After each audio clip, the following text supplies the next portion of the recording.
শরীয়তপুরে দিনের শুরুতে প্রচারণার খবর জানাতে জেলার সদর থেকে সে খবর জানাতে সরাসরি যুক্ত হচ্ছেন সহকর্মী রাজীব হোসেন রাজন।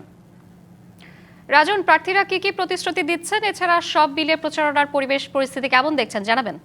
শ্রাবন্তী, গত 22 জানুয়ারি থেকে কিন্তু আনুষ্ঠানিকভাবে প্রচারণা শুরু হয়েছে। সেই প্রচারণা আমরা দেখেছি বিএনপি, জামাত, স্বতন্ত্র ইসলামী আন্দোলন, অন্য দলগুলো কিন্তু প্রচারণায় ব্যস্ত সময় পার করছেন এবং ভোটারদের কিন্তু দিচ্ছেন নানা প্রতিশ্রুতি।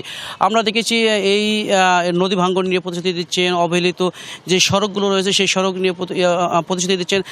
আমরা কিন্তু সকালে যে জিনিসটি দেখেছি, এই শরীয়তপুর 1 আসনে আমরা বিএনপি মহিলা দলের নেতৃত্বে কিন্তু প্রচারণায় নেমেছিলেন, আমরা কিন্তু দেখেছি। এবং আমার সাথে কিন্তু এখন রয়েছেন একজন এই শরীয়তপুর জেলা মহিলা দলের সভাপতি আল আসমা উল হুসনা। আমি তার কাছ থেকে জানতে চাবো, এই যে আপনারা তো প্রচারণা করছেন, আপনি একজন নারী হিসাবে কতটুকু নারীদের কাছে আপনারা যেতে পেরেছেন আপনাদের প্রচারণা নিয়ে? বিসমিল্লাহির রহমানির রহিম।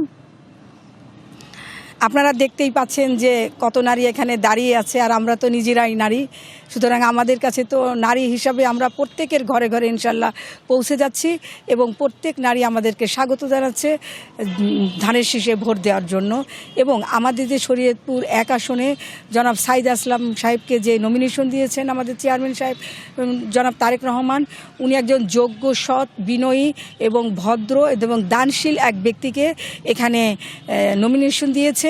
এর আগে যে 17 বছর যারা শাসন করেছে তাদের অনেক অপবাদ আছে, হত্যার অপবাদ আছে, রাস্তাঘাটগুলি করে যায়নি।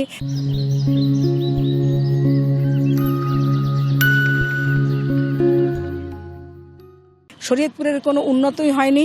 মুখে তারা সংসদে দাঁড়িয়ে বলেছে যে তারা সিঙ্গাপুর করবে, আসলে এটা সিঙ্গাপুরে না, এটাকে বস্তির মতো করে ফেলেছে। আমাদের যে আসলাম ভাই, উনি নিজের টাকা দিয়ে উনাকে শরীয়তপুরের স্থানীয় লোকেরা দাতা হাতেম তাই বলে আখ্যায়িত করেছেন এবং উনি খুবই সৎ, বিনয়ী, নম্র, ভদ্র এবং দেশপ্রেমিক একজন ভাই। উনার প্রতি সবারই আস্থা আছে। তো হ্যাঁ দর্শক, আমরা কিন্তু কথা বলেছিলাম বিএনপি জাতীয়তাবাদী মহিলা দলের এক নেত্রীর সঙ্গে। তারা জানিয়েছে তারা কিন্তু প্রত্যেকটা এই অঞ্চলের যারা মহিলা ভোটার রয়েছে তাদের কাছে কিন্তু যেতে পেরেছিলেন। শ্রাবন্তী, এই ছিল শরীয়তপুর থেকে প্রচারণার খবর নিয়ে আমার কাছ থেকে সর্বশেষ তথ্য। রাজন, আপনাকে ধন্যবাদ।